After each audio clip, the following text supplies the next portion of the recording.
Ele pensou que estava colocando um homem negro em seu lugar. Ele não tinha ideia de que estava apontando uma arma para o mais poderoso juiz do estado. Em uma manhã ensolarada de sábado, o policial Lucas Romero, conhecido por atitudes racistas, assediou, ameaçou e prendeu um homem negro apenas por caminhar em seu próprio quintal.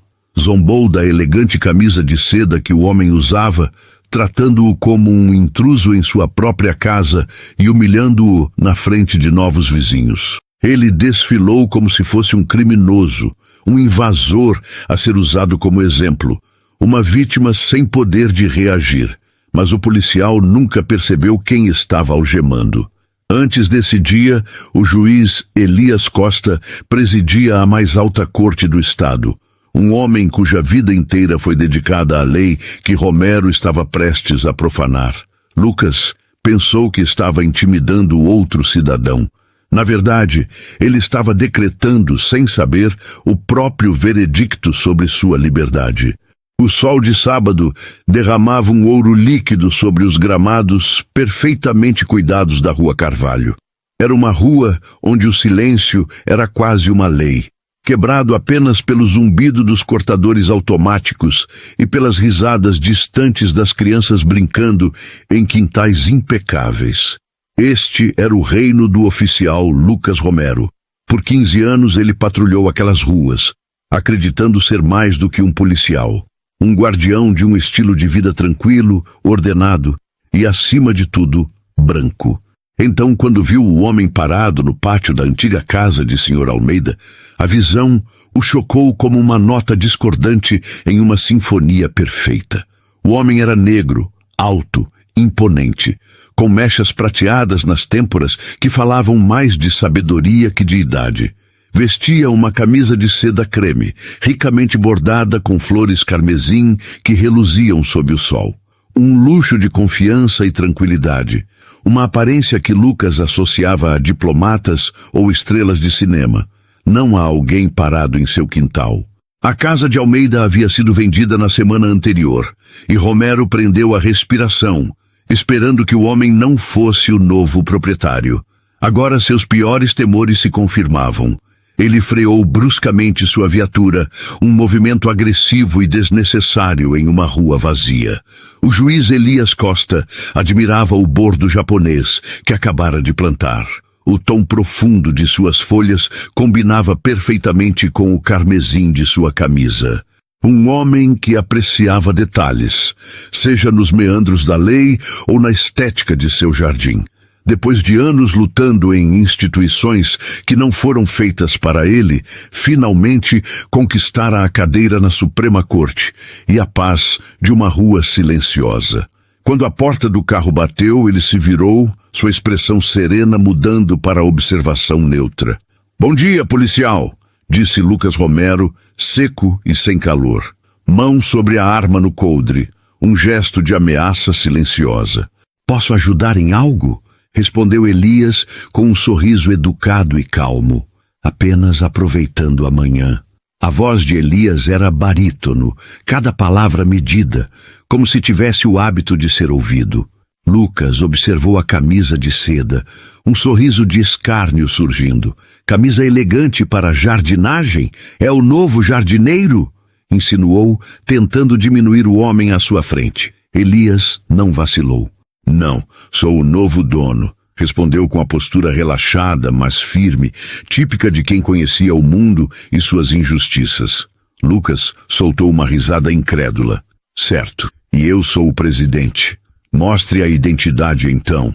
"Policial, estou sozinho na propriedade e não cometo nenhuma atividade ilegal. Não preciso me identificar", disse Elias, com a autoridade de quem sabe o próprio valor e a lei. Essa calma irritou Lucas ainda mais. Um desafio para sua autoridade, uma rejeição às regras tácitas do que ele considerava seu território. "Então", avançou Lucas, invadindo o espaço pessoal de Elias. O cheiro de café velho e agressividade emanava dele. "É advogado ou algo assim? Acha que é esperto? Aqui funciona assim. Alguém fora do lugar mostra a identidade. É a lei. Você está enganado, policial. disse Elias, mantendo a calma. E agradeceria se abaixasse a voz. Do outro lado da rua, vizinhos observavam a tensão. Dona Marina, de número 42, espiava pelas cortinas. Uma jovem mãe, Carla, conduzia seu filho pequeno para longe da janela, coração disparado. Todos viram o conflito, mas ninguém viu um simples homem cuidando de seu quintal. Viram apenas a interrupção de uma manhã pacífica. A mão de Lucas apertou a arma. Última chance, mostre identificação, rosnou. Você não tem base legal para exigir isso, respondeu Elias, firme, coluna ereta. O coldre foi aberto com um estalo alto, ecoando na rua silenciosa. Mas Elias permaneceu calmo, uma máscara de serenidade diante do ódio injustificado. Ele enfrentou inimigos bem mais perigosos, políticos e injustiças sistêmicas, e não seria quebrado por um policial irado. Oficial Romero, disse, lendo o crachá do homem. Sacar a arma agora seria um erro. Não há ameaça aqui. Eu decido o que é ameaça, respondeu Lucas avançando, sua sombra caindo sobre as flores bordadas na camisa de Elias. E um cara como você, em um lugar como este, desafiando a lei, é ameaça à ordem. Elias não era mais apenas Elias Costa. Ele era um símbolo do que Lucas temia e ressentia. Dignidade, autoridade, justiça. Carla observava horrorizada, tentando registrar tudo no celular, enquanto Lucas avançava novamente. Identidade no chão agora, gritou o policial. Você não tem base legal para isso, respondeu Elias, inabalável. O confronto se mantinha, mas a verdade era clara. O homem à frente de Lucas Romero não era apenas um cidadão comum. Ele era a lei, a autoridade e a justiça personificadas. A rejeição de sua autoridade fez a raiva de Romero transbordar, eclipsando razão, treinamento e a lei que jurou defender. Com uma velocidade chocante, ele sacou sua arma de serviço. O aço preto da Glock brilhava ameaçadoramente sob a luz forte do sol. Não apenas apontou. Ele fechou a distância restante, pressionando o cano diretamente contra a têmpora de Elias. O mundo pareceu parar. O zumbido dos cortadores de grama desapareceu. Os pássaros silenciaram. A pressão fria contra a pele de Elias era um fato brutal e inegável. Um movimento de dedo, um espasmo da raiva ignorante de Romero, poderia extinguir 57 anos de vida, luta e jurisprudência no gramado suburbano. Elias podia sentir a respiração quente e com cheiro de café amargo do policial em sua bochecha. Via os capilares estourados nos olhos de Romero. O tremor de adrenalina em sua mão. Mas medo era um luxo que Elias Costa nunca permitiu a si mesmo. Em seu lugar, havia uma raiva fria e esclarecedora, tão pura e dura como diamante. Ele não vacilou, não implorou, não piscou. Ele encontrou o olhar furioso de Romero refletido em seus próprios óculos de sol, que o policial não se preocupou em retirar. Elias não era mais apenas uma vítima, era uma testemunha. Catalogava cada detalhe para o acerto de contas futuro. O ângulo preciso da arma, a saliva nos lábios de Romero, o silêncio cúmplice das casas ao redor. Agora sabe quem manda? Sibilou Romero, pressionando ainda mais o cano contra o crânio de Elias. Eu sou a lei aqui. Você entende? Posso acabar com você agora mesmo. Seria justo. Temo pela minha vida. É tudo o que preciso. Ele se apresentava, não apenas para Elias, mas para o público invisível atrás das janelas. Mostrava seu poder, reafirmando a velha ordem. Precisava ensinar uma lição.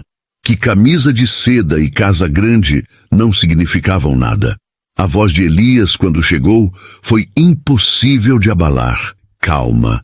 Quase um sussurro que cortou o discurso de Romero como bisturi de cirurgião. Você vai se arrepender disso pelo resto da vida. Não era ameaça, mas declaração de fato. Profecia. A certeza silenciosa no tom momentaneamente enervou Romero, que esperava medo, súplica ou desespero. Ele não esperava essa compostura judicial. Por uma fração de segundo, um lampejo de dúvida cruzou seu rosto. Quem era esse homem? Mas a dúvida desapareceu, engolida pelo orgulho. Ele não podia recuar agora. Havia uma plateia. Arrepende-se disso? Riu Romero, áspero e feio. Estou apenas começando. Ele afastou a arma da cabeça de Elias, mas apenas para libertar a outra mão. Mãos para trás! Você está preso por resistir a um oficial. O aço frio da arma foi substituído pelo aço frio das algemas. O mundo voltou. O chilrear dos pássaros, o som distante de um carro, a sufocante realidade da humilhação. Quando o metal se fechou em torno dos pulsos de Elias, juiz da Suprema Corte do Estado, ele olhou além de seu algoz para as casas silenciosas da Rua Carvalho. Viu cortinas tremendo, figuras sombreadas, e sabia que a maior arma de Romero não era a Glock, mas o silêncio dos vizinhos. O clique metálico das algemas ecoou pelo gramado imaculado, um som de finalidade. Romero puxou os braços de Elias para trás com força desnecessária, esticando a seda da camisa nas costuras.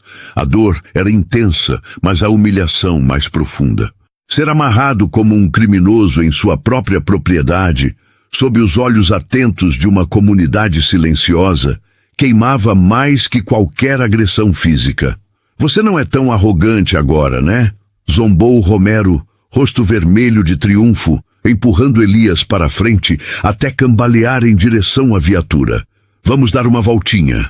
Que todos vejam o lixo que estou levando para fora. Cada passo de Romero na grama, cada estalo do cascalho na entrada era performático. Elias manteve a cabeça erguida, expressão impassível, mas dentro dele, raiva reprimida se transformava em foco absoluto. Ele suportaria tudo, absorveria cada desprezo, cada momento de degradação, transformando em combustível. Justiça, sabia Elias, não era conceito abstrato. Era forjada em momentos como este.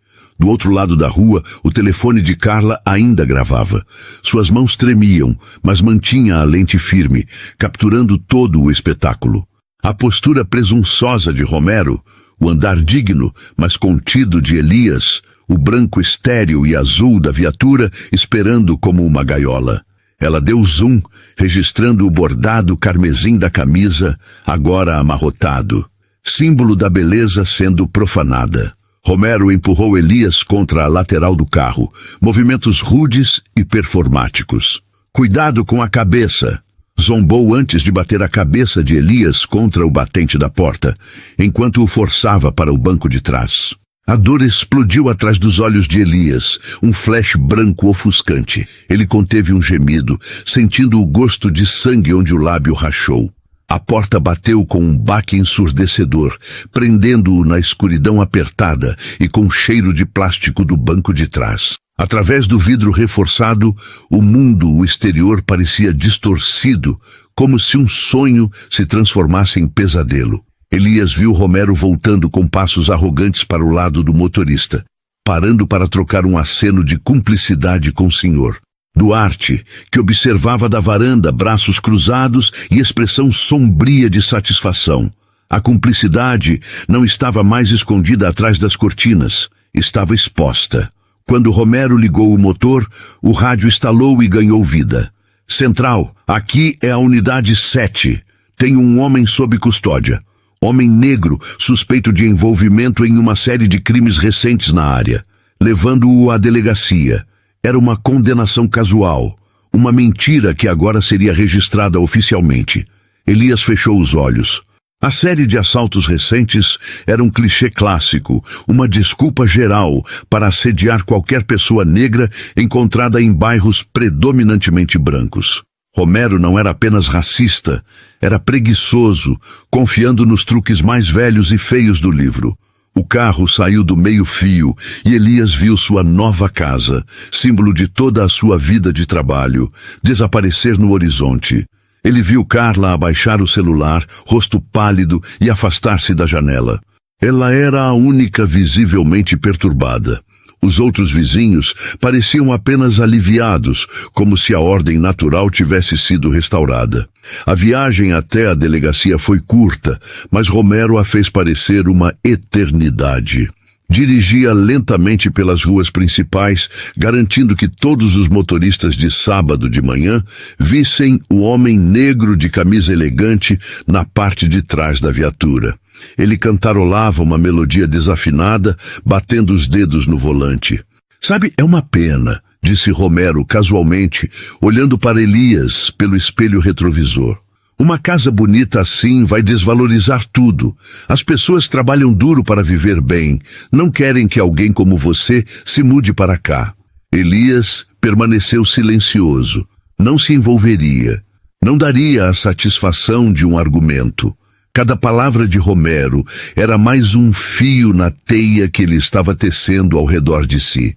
A mente de Elias, treinada por décadas para ser um bastião de lógica e precedente, agora funcionava como um dispositivo de gravação, capturando cada procedimento ilegal, cada comentário preconceituoso, cada violação de direitos civis. Chegaram à delegacia, um prédio brutalista que cheirava a desinfetante e desespero. Romero puxou Elias para fora com a mesma rudeza teatral. Desfilou-o pelas portas da frente, passando por um sargento na recepção que nem levantou os olhos do jornal, e entrou na área de reservas. "Olhem só quem encontrei vagando pela rua Carvalho", anunciou Romero, empurrando Elias para um banco de plástico duro. "Acha que é advogado?" Elias olhou para ele e depois para suas mãos algemadas. "Isso pode ser complicado, oficial", disse, calmo. O rosto de Romero se contraiu, ainda irritado. "Tudo bem, faremos do jeito certo", disse, ignorando a calma de Elias. Um policial mais jovem, Rafael Silva, aproximou-se tocando de leve Elias para pegar sua carteira e chaves. Folheou a carteira, fez uma pausa, sobrancelhas erguidas. Abriu um estojo de couro com o selo da Suprema Corte do Estado, revelando o distintivo dourado e o cartão de identificação. Elias Costa, juiz. O jovem oficial congelou, olhou da identidade para o rosto de Elias, depois de volta para o documento. Uma onda de pânico atravessou seu semblante. Ele olhou para Romero, a boca abrindo e fechando como peixe fora d'água. Mas Romero não estava prestando atenção. Estava ocupado demais, se deliciando com seu poder. "O que tem aí, Duarte?" perguntou a Romero. "Uma arma roubada, cartão de crédito falso, alguma droga?" "Dave", murmurou Rafael trêmulo, "você precisa ver isso." "O quê?" respondeu Romero, irritado com a interrupção. Ele arrancou a carteira da mão do outro policial, viu o distintivo, leu o nome. Pela primeira vez naquela manhã, a máscara presunçosa e cruel de Romero se desfez, substituída por puro choque. Ele olhou para o homem de camisa de seda amarrotada, agora sentado com o lábio cortado, e sentiu todo o peso catastrófico do que acabara de fazer. O silêncio na área de reservas era absoluto, interrompido apenas pelo tic-tac frenético de um relógio na parede, cada segundo martelando mais um prego no caixão da carreira de Romero. A cor desapareceu de seu rosto, deixando um cinza pálido e doentio. A carteira em sua mão parecia pesar 1 tonelada. Juiz da Suprema Corte do Estado. A palavra flutuava diante de seus olhos, sem fazer sentido para o homem que ele havia arrastado como um cão. Rafael suava profusamente. "Dave, o que você fez?" gaguejou. "Meu Deus, o que você fez?" O treinamento de Romero, seus instintos, tudo gritava para recuar, pedir desculpas, desfazer o erro monumental. Mas 15 anos de intolerância e sentimento de superioridade não desapareciam assim. Orgulho, feio e teimoso, emergiu à superfície. Ele não poderia ter cometido um erro. Isso tinha que ser um truque. Jogou a carteira no balcão de reservas com desprezo. "É falsa", rosnou. "Mas claro, os criminosos estão cada vez mais espertos. Provavelmente acharam na internet." Rafael olhou para ele, boquiaberto. "Falsa, Dave. Ninguém falsifica isso. O selo, a foto." Romero gritou. voz embargada pelo desespero e raiva, construindo um muro de mentiras na esperança de se proteger. Elias observava tudo, sentado, mãos algemadas no colo, indiferente à tempestade de pânico de Romero. A justiça estava agora girando em sua mente, fria e inexorável. Não pensava mais na própria humilhação, mas em todos os outros que se sentaram em bancos como aquele. Este, sem o poder de seu cargo para protegê-los. Aqueles cujas histórias nunca foram ouvidas, cujas prisões injustas nunca foram questionadas. Elias não buscaria apenas justiça para si mesmo, buscaria para todos eles. A comoção trouxe uma nova figura à sala. O chefe de polícia, Ricardo Mendes, era um homem grande, com o uniforme esticado sobre uma barriga imponente. Seu rosto era duro, e os olhos pequenos e astutos observavam a cena com uma indiferença treinada. Ele era o mentor de Romero, o arquiteto da cultura de intimidação e discriminação racial do departamento. "Qual é toda essa confusão, Romero?" resmungou Mendes, limpando migalhas de donut do bigode. Romero tentou recompor-se, assumindo um tom de confiança forçada. "Peguei este aqui, investigando a propriedade Carvalho na Rua Carvalho. Me deu um mundo de problemas. Olhe para isso, chefe." Empurrou a carteira de Elias em direção a Mendes. O chefe pegou a identidade, semicerrando os olhos. Um sorriso lento e malicioso se espalhou pelo seu rosto. Ele riu baixo, um som pesado e profundo. Bem, ambicioso, não é?" murmurou. "Assim como Elias Costa conseguiu enganar você, Romero." Jogou a carteira de volta ao balcão. "Ainda estamos investigando os assaltos", disse Romero aliviado. O chefe parecia apoiar sua jogada. O muro de mentiras estava reforçado. Mendes circulou Elias como um predador avaliando a presa. Olhou para a camisa de seda amarrotada, o lábio cortado e a dignidade inquebrável nos olhos do homem. "Sabe, o problema com vocês é que sempre querem ir alto demais. Poderiam dizer que são advogados, talvez médicos, mas um juiz da Suprema Corte. Achou mesmo que seríamos estúpidos a ponto de cair nessa?" Finalmente Elias falou, sua voz baixa, mas chamativa. "Chefe Mendes, gostaria de fazer uma ligação." Mendes riu alto. "Você vai ligar quando terminarmos de processá-lo. Temos muita papelada. Resistir à prisão, agressão a um oficial, posse de documento falso. Podemos ficar aqui o dia todo. Tenho direito a um telefonema ao ser levado sob custódia", disse Elias, citando o manual de procedimentos do departamento. "Esta é a lei. Lei que presumo que o senhor, como chefe de polícia, conheça." A confiança silenciosa e inabalável afetava Mendes tanto quanto havia afetado Romero. "Você está na minha casa agora, amigo. E na minha casa eu decido quando você liga." "Muito bem", disse Elias, quase com um aceno imperceptível. "Dei a chance de seguir o protocolo. A recusa foi devidamente registrada." "Então vocês vão embora?" disse Mendes, tentando manter o controle. "Não me resta escolha." Elias respirou fundo. "Este é meu pedido formal para contatar o gabinete do Procurador-Geral do Estado. Sua recusa em me permitir um telefonema, juntamente com a prisão ilegal e a agressão cometida pelo policial Romero, constitui uma grave violação dos meus direitos civis. Se continuar a obstruir, todos os agentes envolvidos, incluindo você, chefe Mendes, enfrentarão acusações federais." Ele não precisou levantar a voz. As palavras carregavam peso absoluto, a autoridade de alguém que não apenas conhecia a lei, mas a personificava. A menção de ações federais finalmente perfurou os crânios grossos de Mendes e Romero. O sorriso irônico de Mendes vacilou. Olhou para Romero, agora pálido como fantasma, depois para Elias. Pela primeira vez, uma ponta de dúvida, fria e cortante, entrou em sua mente. E se não fosse falso? E se o homem falando com tanta certeza irritante fosse exatamente quem dizia ser? As consequências eram aterrorizantes.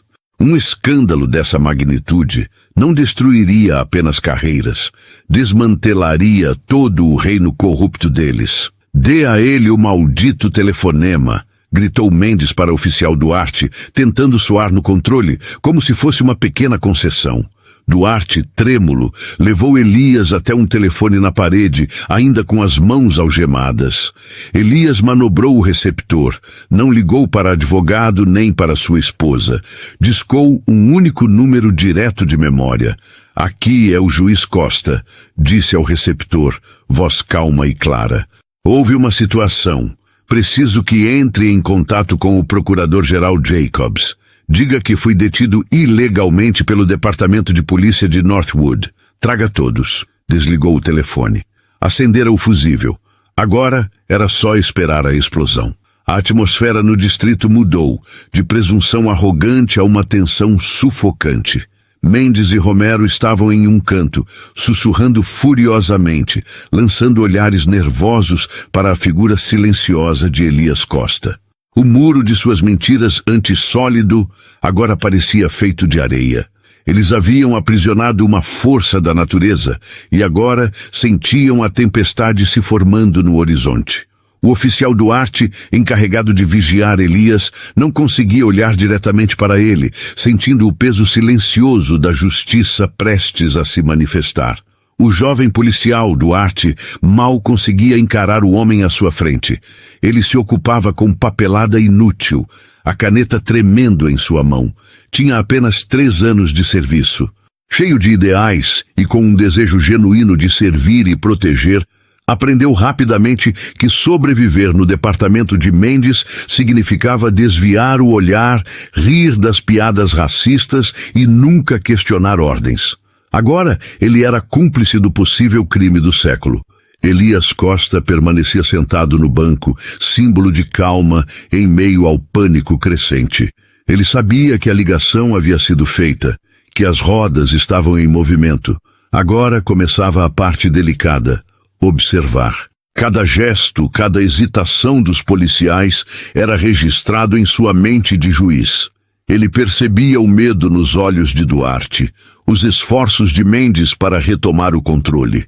Um juiz, mesmo algemado, ainda podia reunir provas. Depois de alguns minutos de tensão, Duarte se aproximou com um copo de papel contendo água. Seus movimentos eram rígidos, quase desajeitados. Aqui, murmurou, evitando o olhar de Elias, colocando a xícara no banco. Depois recuou, a voz um sussurro quase inaudível. Eles têm câmeras em todos os lugares, mas a do corredor dos fundos, o áudio está desligado. Está assim há meses. Ele pigarreou, corando, antes de se afastar rapidamente. Para Elias, aquele pequeno gesto era uma tábua de salvação, a prova de que nem todos no prédio eram cúmplices. Duarte lhe ofereceu informação crucial, um presente dado sob grande risco pessoal. Ainda havia decência. Enquanto isso, na Rua Carvalho, Sara enfrentava sua própria crise de consciência. O vídeo era claro, contundente, explosivo. Assistiu ao material inúmeras vezes, o estômago embrulhado entre medo e indignação.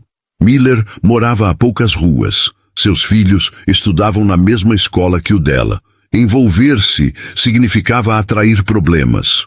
O tipo de problema capaz de destruir a bolha pacífica do subúrbio. O marido implorou que ela apagasse o arquivo. Não é nossa briga, disse ele.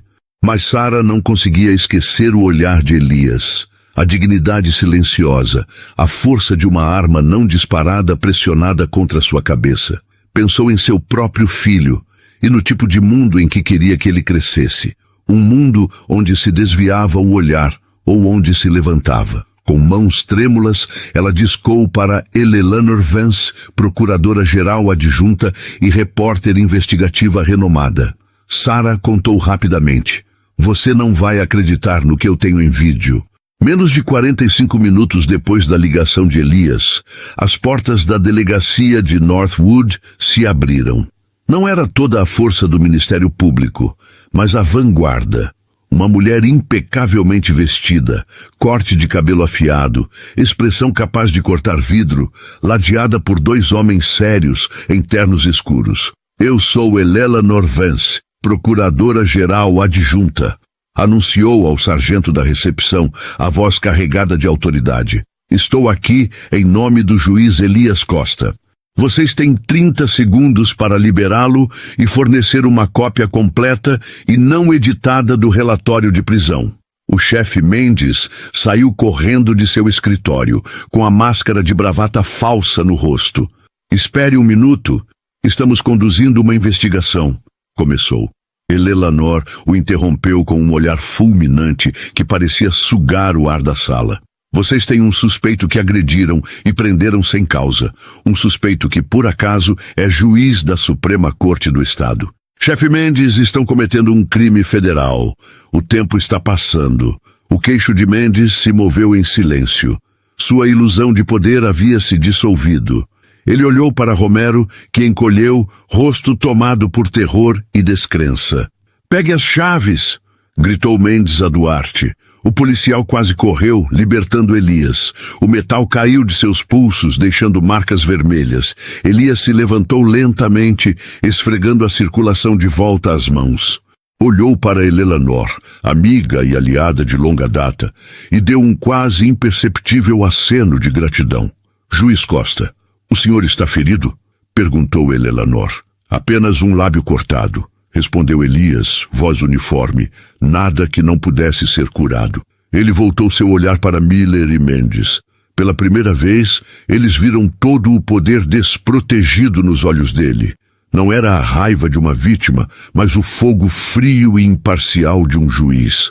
Mas os danos causados ao Estado de Direito exigiriam medidas maiores. Elias foi libertado, mas não inocentado. As falsas acusações ainda pairavam. Ao sair da delegacia, ele sabia. Aquele não era o fim, mas o começo. A batalha havia sido vencida. A guerra pela justiça estava apenas começando. Ele tinha aliados. Um jovem policial corajoso, uma vizinha com um vídeo e o peso do gabinete do procurador-geral. O caçador estava livre. Era hora de planejar a caçada. De volta à nova casa de Elias, um santuário de ordem e intelecto, estantes do chão ao teto, exibiam textos jurídicos encadernados em couro escuro, testemunhas de séculos de luta por justiça. O ar cheirava a papel antigo, madeira polida e café fresco. Menos de 2 horas após sua libertação, Elias estava atrás de uma grande mesa de mogno, não como vítima, mas como comandante em sua sala de guerra. O terno escuro substituía a camisa de seda amarrotada. O lábio cortado era apenas uma marca de determinação implacável. À sua frente, a equipe reunida às pressas. Eleanor Vance, no gabinete do procurador-geral, dedos voando pelo teclado do laptop, preparando intimações. Ao lado dela, Maria Vance, repórter investigativa e irmã mais nova de Eleanor, pronta para documentar e expor toda a rede de corrupção. O caderno de Maria estava repleto de anotações detalhadas da conversa apressada com Sara, a vizinha que havia gravado tudo. No canto da sala, calmo e observador, estava Marcus Cole, investigador particular contratado por Elias Costa em casos delicados. Ex-agente do FBI, Marcus tinha um talento raro para descobrir segredos que pareciam enterrados para sempre. Vamos começar, disse Elias, a voz baixa, calma e absolutamente autoritária. Maria, conte-nos o que você tem da testemunha. Maria se inclinou, olhos brilhando com uma mistura de excitação e seriedade. O nome dela é Sarah Miller, sem relação com o policial. Ela está apavorada, mas determinada. Gravou todo o incidente, desde a abordagem inicial de Miller, até o momento em que você foi forçado a entrar no carro. O áudio é claro. Captou os comentários do jardineiro, a exigência de identidade, tudo. E ela conseguiu uma foto nítida dele, pressionando a arma contra sua cabeça. Um vídeo assim, hoje, é ouro puro. Ela concordou em nos entregar o arquivo original. Marcos assentiu. Vou proteger as imagens e fazer vários backups criptografados. Nenhum toque será permitido. Ótimo, disse Elias. Eleanor, qual é a situação oficial? O chefe Brody está tentando obstruir, respondeu Eleanor, a voz firme, carregada de impaciência. O relatório oficial alega que Miller respondeu a uma chamada suspeita que nunca ocorreu. Alegam que você se tornou beligerante, se recusou a se identificar e agrediu o policial durante a prisão. Uma completa invenção. Claro, concordou Elias. Mas eles estão se apegando a essa narrativa. Colocaram Miller em licença administrativa remunerada, o procedimento padrão para enterrar má conduta. Eles acreditam que podem superar esta tempestade. Elias ergueu os dedos pensativo. Eles acham que é minha palavra contra a deles. Não sabem sobre o vídeo, nem sobre o que mais vamos descobrir. Marcos, quero que inicie uma investigação completa sobre David Miller e Frank Brody. Não quero rumores, quero padrões. Registros financeiros, históricos de reclamações, processos judiciais, propriedades, cada esqueleto no armário deles. Marcos sorriu levemente. Eu vivo de esqueleto, juiz Costa. Vou encontrá-los. Não se trata apenas de Miller e Brody, continuou Elias, olhando ao redor da sala. Uma cultura como essa não existe sozinha. Quero saber quais autoridades municipais, promotores, juízes foram cúmplices. Não vamos apenas cortar a cabeça da cobra. Vamos destruir o ninho inteiro. Nas horas seguintes, o escritório de Elias se transformou em um verdadeiro quartel-general. Estratégias eram traçadas não para um julgamento imediato, mas para o desmantelamento sistemático da rede de corrupção. Eleanor lidaria com a pressão legal e as queixas de direitos civis. Maria cuidaria do lado jornalístico, mantendo o vídeo de Sarah em segredo até o momento certo. Marcos se tornaria o fantasma, movendo-se nos mundos físico e digital para coletar cada fio da rede corrupta. Elias comandava tudo com a precisão de um maestro, usando as mesmas habilidades que o levaram à Suprema Corte. Análise rigorosa, coleta metódica de evidências e um conhecimento profundo dos pontos de pressão do sistema. Não havia sede de vingança, apenas justiça fria e implacável. Marcos voltou, trazendo o arquivo de vídeo armazenado com segurança. Também tinha os primeiros resultados da investigação. Miller tem 12 queixas civis registradas nos últimos 10 anos, disse Marcos, exibindo o tablet. 9 por uso excessivo de força, 3 por discriminação racial. Todos os reclamantes eram negros ou latinos. Foram arquivadas pela corregedoria. Ele deslizou a tela para Brody. Ele é coproprietário de uma empresa de segurança privada com seu irmão.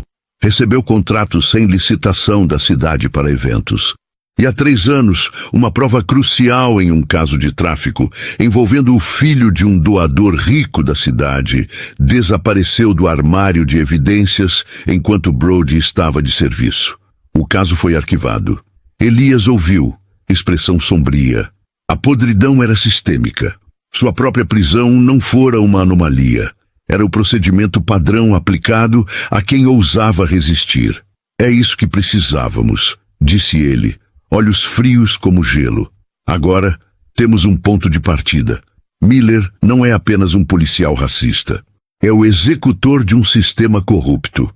E ele está prestes a descobrir o que acontece quando se confunde um arquiteto da lei com apenas mais um tijolo na parede.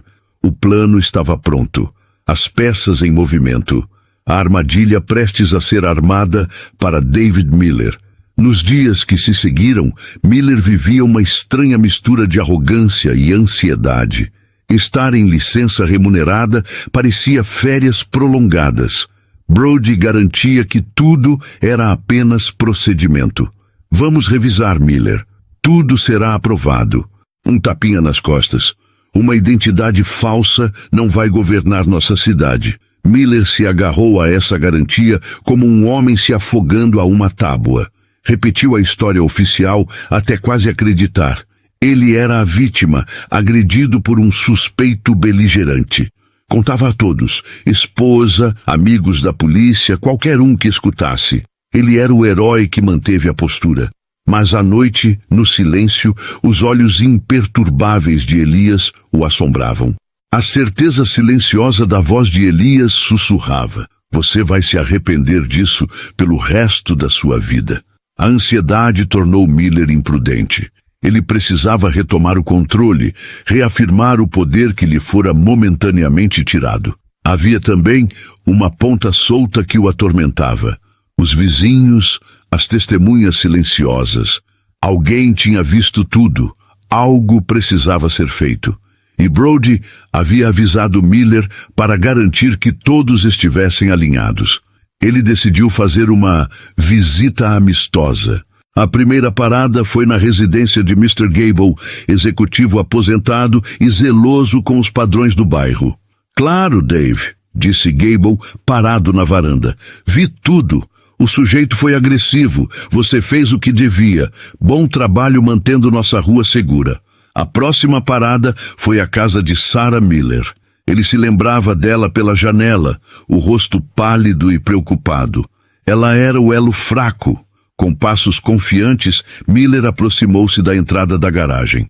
Sua camisa polo apertava levemente sobre um corpo acostumado à intimidação. Pelo olho mágico, Sarah viu a figura familiar. O coração disparou. Ela acabara de falar com Maria Vance, que a preparara para esse momento. Se ele vier, haja assustada. Diga o que ele quer ouvir e aperte o botão.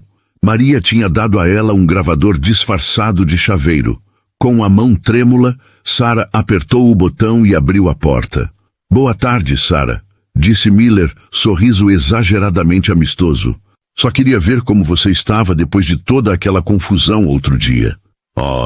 Oi, policial Miller, respondeu Sarah, a voz trêmula convincente. Foi assustador. Eu sei, disse ele, carregando uma falsa empatia. Sinto muito que tenha presenciado isso. É por isso que estou aqui. Estou finalizando o relatório e queria seu depoimento. Você viu como ele estava, né? Agressivo, beligerante. Miller falava devagar, guiando cada resposta, transformando seu medo em concordância aparente. Acho que sim, gaguejou Sarah. Foi tão rápido. Eu só pensava no meu filho. Ele se apoiou no batente da porta, bloqueando a saída. Olha, eu entendo que você não queira se envolver, mas esse cara é um problema. Está tentando destruir minha carreira, minha vida, só por eu estar fazendo o meu trabalho. Tudo o que preciso é que diga ao meu chefe que ele resistiu, que causou o problema. Só isso. O gravador na mão de Sarah captava cada palavra, cada nuance da voz de Miller. Eu não sei, disse ela, olhando para o chão. Eu realmente não vi muita coisa. A fachada amigável de Miller começou a rachar. A voz baixou. Sarah, você mora aqui. Eu moro aqui. Somos vizinhos. Cuidamos uns dos outros. Não gostaria que algo acontecesse que deixasse você ou sua família desconfortáveis, certo? Um boletim de ocorrência que você não merece. Uma demora no atendimento se precisar do 190. As coisas podem complicar. A ameaça velada era clara, mas capturada em áudio cristalino. Ele é um mentiroso, Sarah, continuou Miller, sua arrogância misturada com prepotência. Ele acha que as regras não se aplicam a ele. Precisamos ensiná-los uma lição. Essa é a única linguagem que eles entendem. Mantemos o bairro seguro desse jeito. Sarah engoliu em seco, lágrimas surgindo e sussurrou. Certo, eu vou dizer o que você pediu. Só nos deixe em paz, por favor. Miller sorriu satisfeito, acreditando que havia extinguido o fogo, ignorando completamente que havia acabado de cair em uma armadilha meticulosamente planejada. Ele havia confessado sua própria culpa e a extensão da cultura corrupta do departamento. Assim que seu carro desapareceu na rua, Sarah fechou a porta e deslizou pelas costas até o chão. Tremia, mas não de medo, de adrenalina pelo que acabara de fazer. Desligou o gravador. A transmissão ao vivo já chegava a Marcus Cole, que ouviu tudo através de um fone seguro.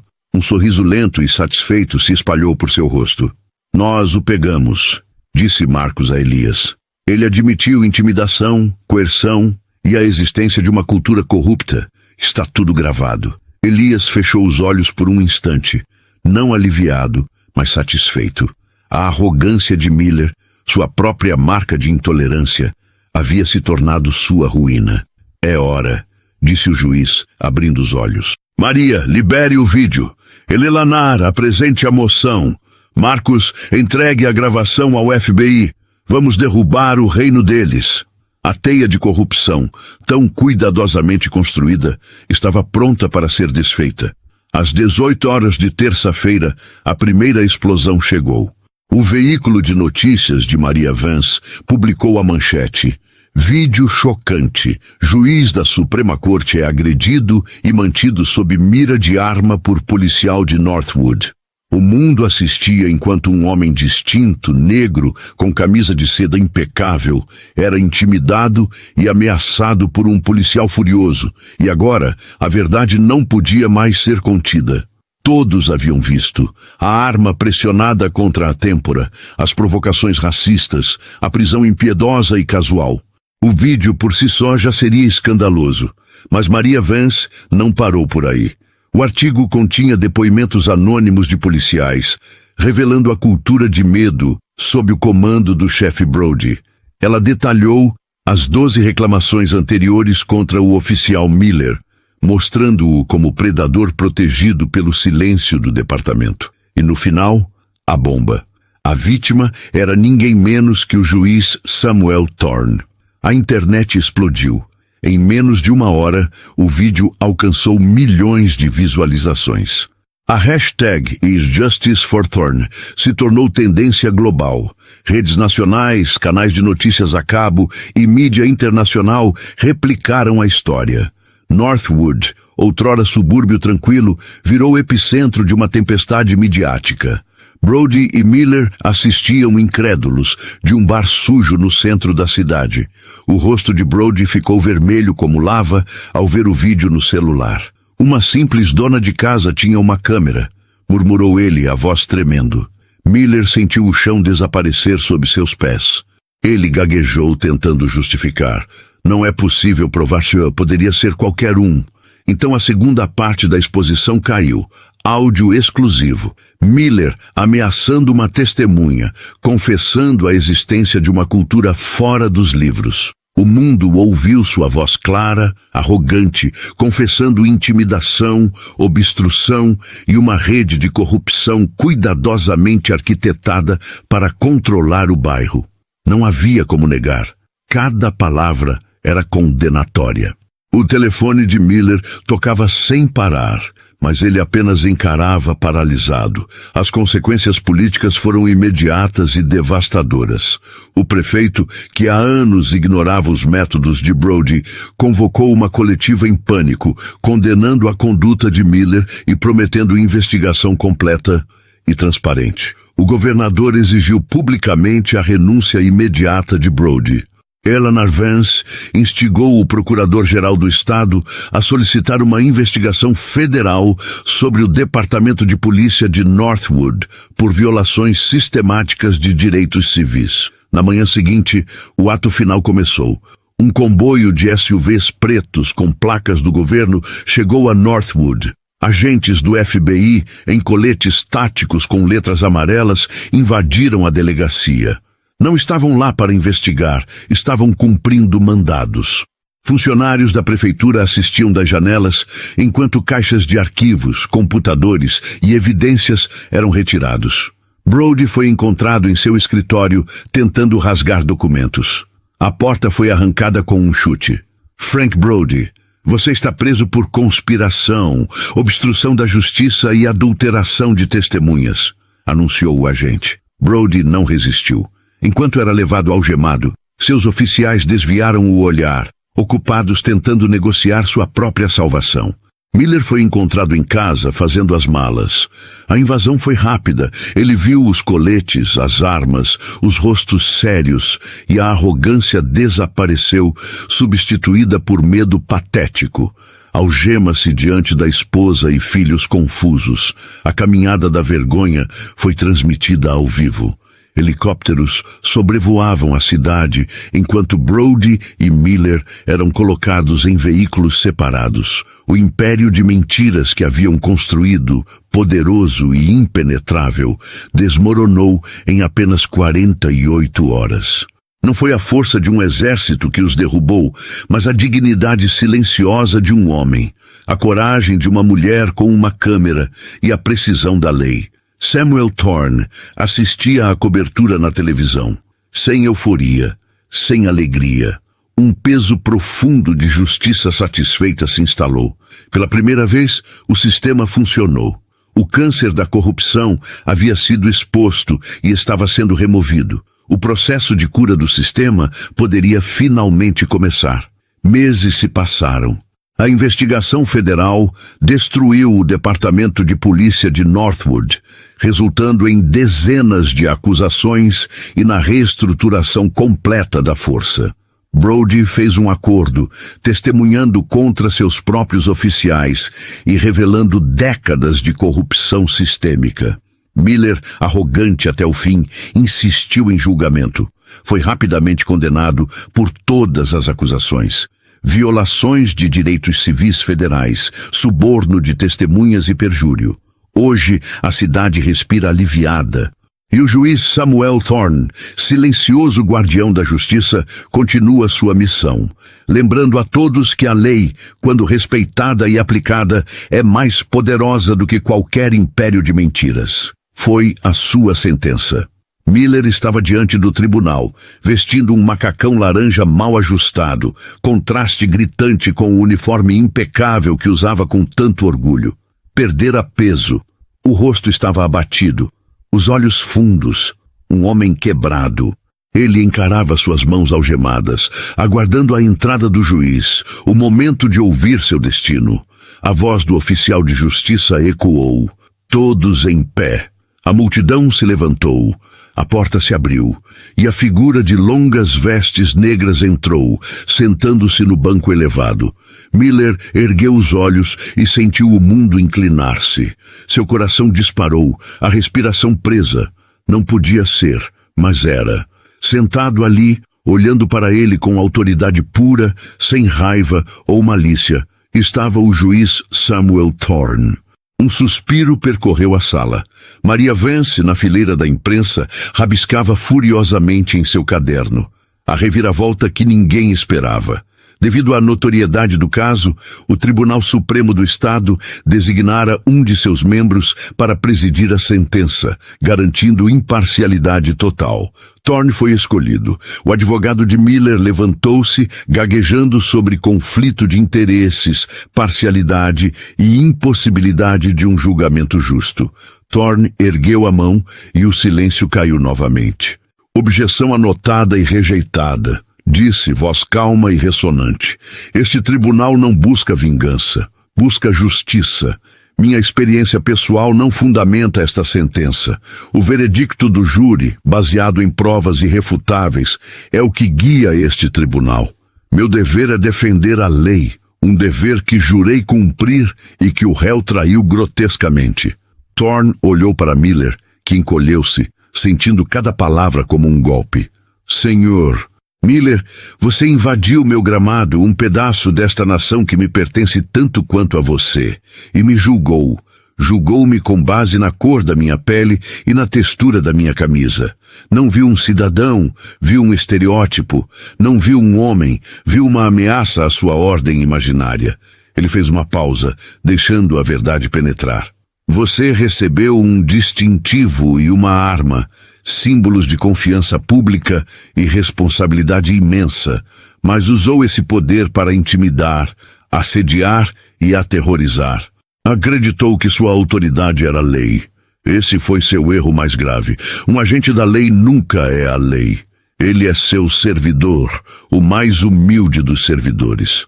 Thorne inclinou-se levemente. Suas ações não foram um acidente isolado. As evidências mostram um padrão claro de abuso e desprezo pelas pessoas que você jurou proteger. Você envenenou a confiança entre a comunidade e a polícia. Tornou-se aquilo que dizia combater. Miller soluçava.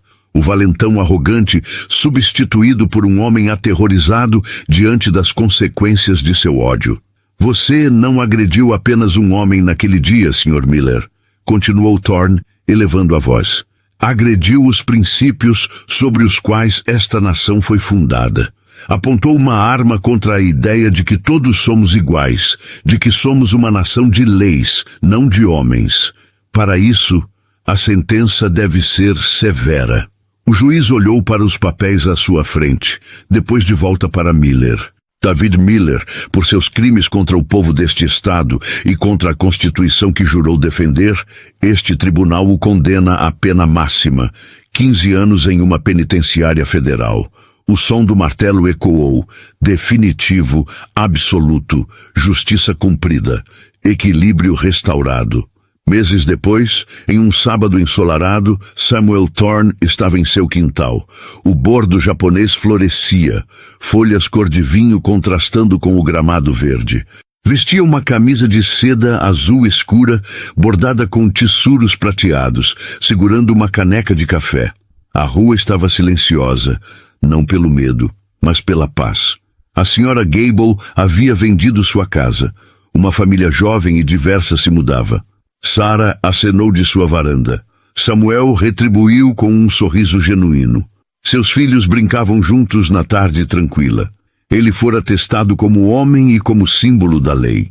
Aprendera que a luta pela justiça não está apenas nos grandes pronunciamentos, mas nos pequenos atos de coragem.